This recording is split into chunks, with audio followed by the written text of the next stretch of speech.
Et les imperfections, aujourd'hui on va s'attaquer au cauchemar des coiffeurs, la décoloration. C'est parti!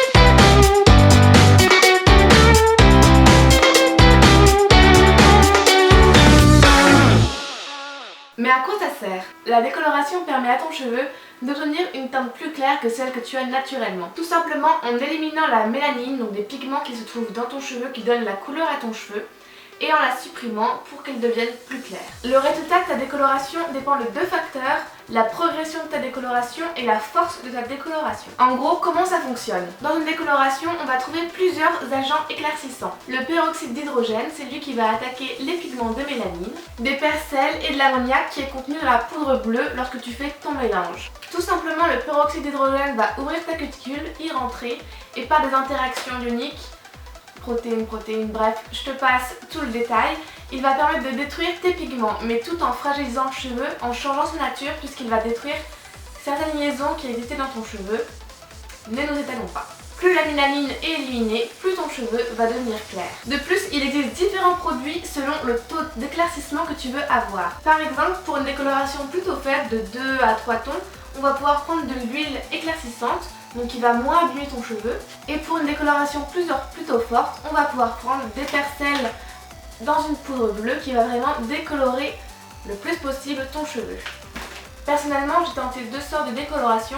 L'une que j'avais achetée directement en grande surface, donc c'était ceci, lorsque j'ai fait mon deep dye hair, et je la recommande absolument pas, puisqu'il m'avait rendu les cheveux vraiment comme de la paille, c'était assez moche et désagréable.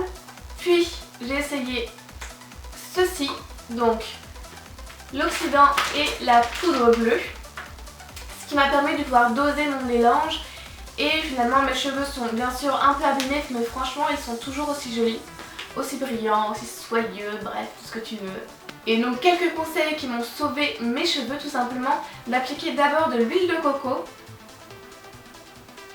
sur le cheveu, donc au moins 2 heures avant d'appliquer la décoloration, ce qui va permettre, encore une fois, par l'interaction protéines, bref, ne nous allons pas, ce qui va permettre de protéger ton cheveu lors de la décoloration et le rendre pas de paille à en sortir de décoloration. On applique la décoloration sur cheveux gras, et mon troisième conseil est de ne vraiment pas négliger la mèche test, c'est-à-dire de prendre une seule mèche pour la décolorer, pour déjà savoir le temps de pause et voir si ton cheveu réagit plus ou moins bien. Savoir aussi si tu n'es pas allergique aux produits, on ne sait jamais, et crois-moi que si tu es allergique, tu le regretteras d'en mettre toute ta tête. Donc ma vidéo spéciale décoloration, qu'est-ce que c'est, est terminée. Je vous ai fait quelque chose de très rapide et de très concis qui va à l'essentiel, puisque si on devait expliquer chaque molécule, chaque protéine, on n'en aurait pas fini. Mais si tu as des questions, n'hésite pas à me les poser en commentaire. J'espère que tu as aimé cette vidéo, n'hésite pas à liker, à commenter et surtout à partager. Et on va voir maintenant comment appliquer la décoloration, donc une démonstration en vidéo. C'est parti!